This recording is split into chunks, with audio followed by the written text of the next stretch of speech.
This action research plan seeks to assess, refine, and improve my professional practice and student engagement in English through the creation of dialogic spaces. The research will take place in a K-6 government primary school located in southwest Sydney. The school is comprised of 657 students, 95% of which are identified as having a language background other than English. The school is heavily weighted in the bottom half of the socio-educational advantage distribution, with 57% of students being found within the bottom quarter. The school self-measures against the School Excellence Framework and has utilised the What Works Best 2020 update to form 3 focus areas in their strategic improvement plan. The goals identified in the school's improvement plan include student growth and attainment in literacy and numeracy, excellence in teaching practice, and the continued development of student well-being through positive partnerships between school, home, and the community. The research will take place within a Stage 1 Year 2 class consisting of 21 students. Students within the class are diverse culturally, socially, and academically. Highlighting one end of the range of abilities are 7 students who regularly work with a learning and support teacher, one of which who works directly with an EALD support teacher as they are a new arrival. Contrastingly, there are 4 students who receive tutoring in both English and mathematics. Unsurprisingly, these students consistently produce work above the standard in all KLAs. The classroom table structure allows effective group work to take place. As there is no enforced seating arrangement, students are free to collaborate and cooperate with each other as they assume shared control over their own learning environment. With over 20 years' experience at the school, my mentor teacher is familiar with all aspects of the school and the school's goals. Pedagogically, their practice reflects a student-centered, constructivist approach in which students share responsibility for their own learning. Despite the lack of any assigned seating, students often sit in the same seats and table groups. Moreover, students situated on either end of the ability distribution also sit together. This indicates a classroom environment that may lack social networking. Additionally, I observed the students who receive external tutoring as being dominant contributors in a whole class discussion of a narrative-focused text in a previous English unit. Meanwhile, the students with learning disabilities and those requiring support were often silent participants. Given the unique context of the school and students, I believe that dialogic teaching will create a more open classroom atmosphere.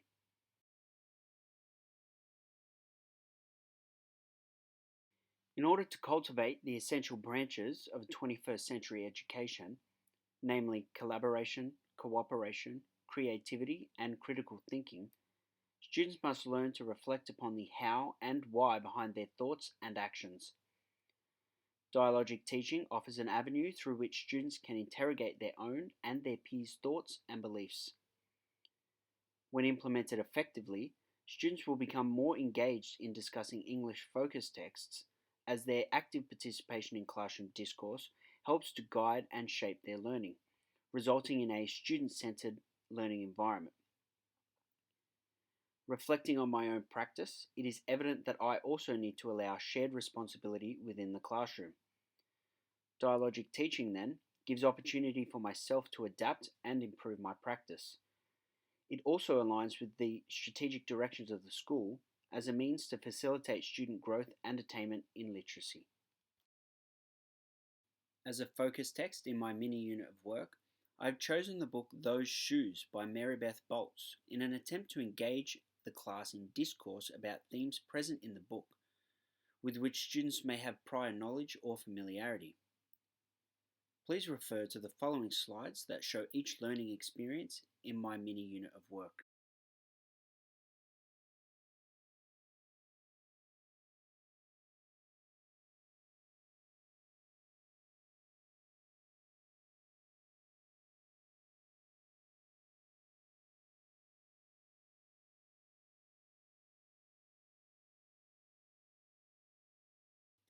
To assess both achievement and engagement in the learning experiences, I will use a range of data collection tools. These tools will offer insight into the effectiveness of dialogic teaching in increasing student motivation and engagement, as they will be cross-referenced against the MEE framework.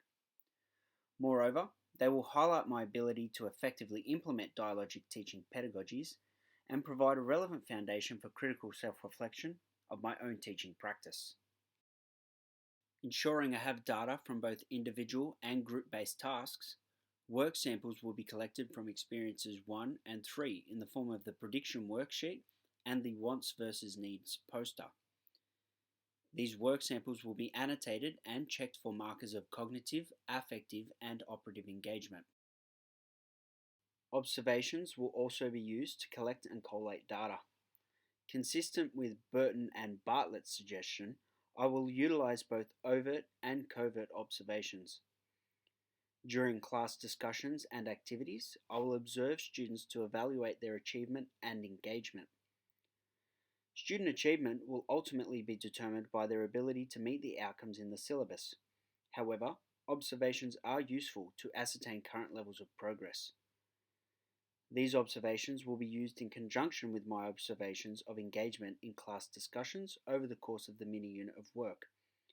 This will create a high-resolution picture of engagement and achievement. Observations will be recorded and annotated according to the dimensions of engagement recognized in the MEE framework. In the group activity, I will record notes about each student in relation to their problem solving and application of knowledge, their ability to work collaboratively and cooperatively in a group setting, and their levels of involvement and enthusiasm. Student self-assessments will be carried out at the conclusion of each lesson. The questions given to the students have been adapted from the REAL framework. These questions will provide insight into student engagement in a variety of areas, and, following analysis alongside other data, will help to shape future teaching and learning.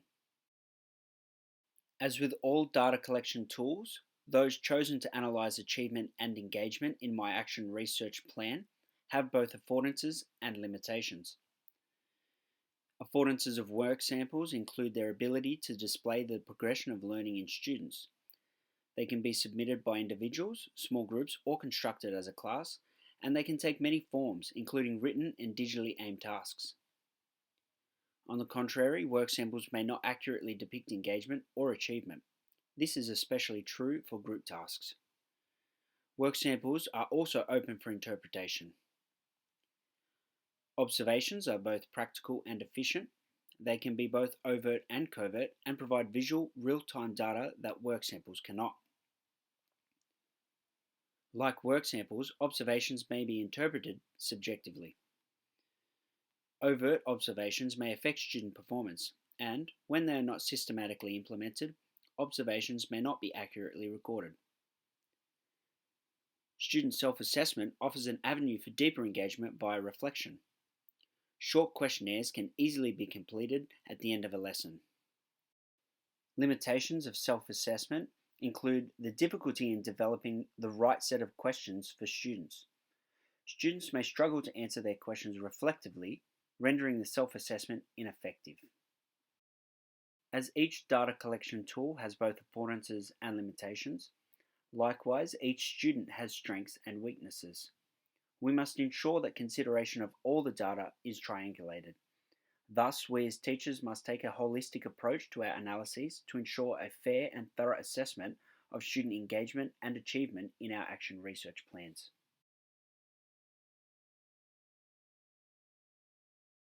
By implementing this action research, I will inevitably improve my teaching practice as I learn to refine my skills in the classroom. I am also opening myself to constructive feedback from experienced mentors that will provide me with a source of critical reflection. Additionally, I anticipate that the creation of dialogic spaces will provide my students with a sense of safety in which they can explore their views, beliefs, and opinions and how they differ to their classmates. I endeavour to guide them in navigating a world that is becoming increasingly complex and to do so ethically and competently. Consistent with the English K-10 syllabus's rationale, my action research plan aims to increase student motivation by developing a love of learning. The use of dialogic teaching aims to develop skills that enable my students to experiment with ideas and expression. Consequently, I hope to enable my students to be confident in using the skills developed in their future and become lifelong learners. These implications can be linked with the Australian Institute of Teaching and School Leadership's Australian Professional Standards for Teachers. In developing my mini unit of work, I am meeting Standard 3, Plan for and implement effective teaching and learning. Furthermore, the methodological design of my action research shows my ability to meet Standards 2.1, 2.3, and 2.5, as I utilize dialogue, the spoken form of the English language, to teach various concepts in literacy, including comprehension and persuasive texts. I aim to meet Standard 4.1 as I encourage participation through the use of divergent questioning and feedback that informs and leads thinking forward.